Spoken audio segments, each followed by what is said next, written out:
You have no financial interest in any lawsuit, crypto, none of that? No. Oh, okay. Crypto? I own Bitcoin. Okay. And do you have any other securities or assets? I don't. I mean, I had to go through this with the Office of Government Ethics, and I had a few interests that were very minor that I divested. Okay, just checking.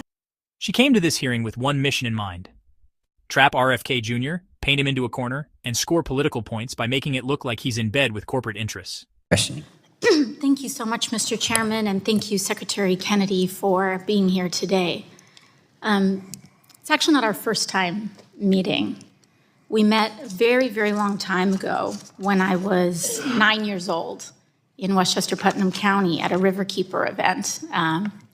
And I remember back then you talking about the importance of science and environmental action at that time.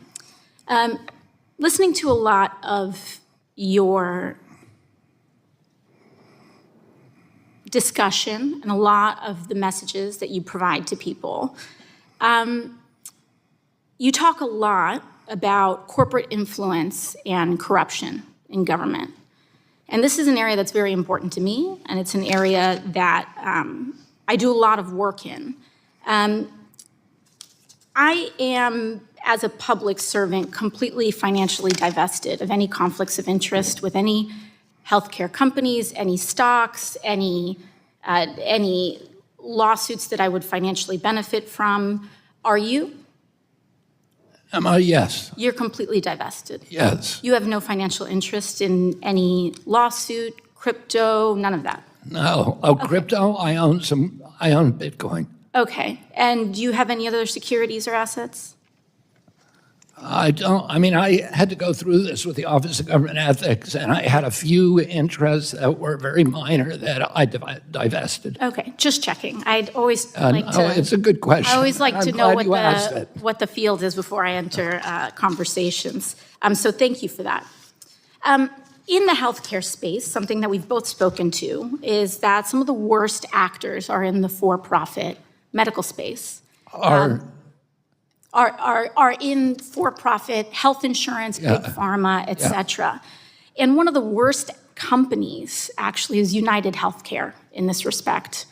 United Healthcare is the largest health insurance company in the country. They are the largest employer of doctors and own thousands of pharmacies, clinics, surgery centers, and home health agencies, as well as hospice providers. Secretary Kennedy, are you aware that President Trump's Department of Justice is reportedly investigating United Healthcare for criminal insurance fraud in some of their for-profit health insurance plans, like Medicare Advantage? I'm not aware of that investigation. You are not aware that the Trump Department of Justice is investigating the largest insurance company in America that... No, I'm not aware of... For fraud in Medicare Advantage? No, I'm not aware of that. That you have jurisdiction over? It doesn't surprise me. Okay. In your submitted testimony, you said HHS takes seriously our role as responsible stewards of taxpayer dollars. Are you aware that for-profit insurance corporations like United Healthcare have been found to be defrauding public dollars of more than $80 billion a year? I'm not aware of that number, but I'm aware that there's fraud across the for-profit sector. Respectfully, Secretary Kennedy, if we're making decisions around waste, fraud, and abuse, this is the largest source of waste, fraud, and abuse of public dollars in the public insurance space. You say $80 million? $80 billion a year. She didn't come with an honest question. She came with a loaded gun, hoping to take down someone who, despite his flaws, is at least willing to talk about the corruption she claims to care about.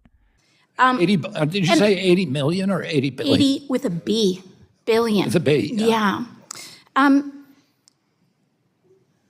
If that's the case, why did you nearly double the rate that taxpayer dollars give for-profit insurance companies like United next year? If you don't know those things. Double the rate? How did I do that? So your agency nearly doubled the taxpayer dollars that for-profit insurance corporations like United will be paid next year, meaning these companies, the largest of whom is under investigation, criminal investigation by the Trump administration, will be receiving an additional $25 billion from your agency. How is that happening? I would be happy to submit to the congressional record evidence of this. I will enter the CMS press release from April 7th of 2025 into the record, which states that Medicare Advantage corporations will now receive a 5.06% increase in payments next year under your jurisdiction, Mr. Secretary. Well, this is up from 2.2%. I mean, we're raising Without was objection. proposed from the Biden administration. You are doubling the rate that the Biden The gentle that lady's these time has criminally expired. investigated companies. The gentle lady's time has receiving. expired. The chair now recognizes the gentleman. AOC wants to paint herself as a populist hero, but what she showed us in that hearing is that she's far more comfortable playing the role of prosecutor than policymaker. But she overplayed her hand. She brought noise instead of substance. Kennedy didn't squirm. He didn't evade. He didn't lie. He answered her calmly, even thanked her for the questions, and treated the moment with far more professionalism than she did. And let's be honest, if the biggest gotcha in your testimony is that a guy owns Bitcoin, you're not exactly uncovering Watergate. Here's the bigger issue. What AOC didn't do. She didn't propose a fix. She didn't offer legislation. She didn't name a single Democrat on the oversight committees who also holds health insurance stocks. She didn't demand reform to the Medicare Advantage program. She just postured. Thanks for watching. If you found this commentary insightful, hit that like button, subscribe for more, and drop your thoughts below. Until next time, stay sharp, stay free, and stay informed.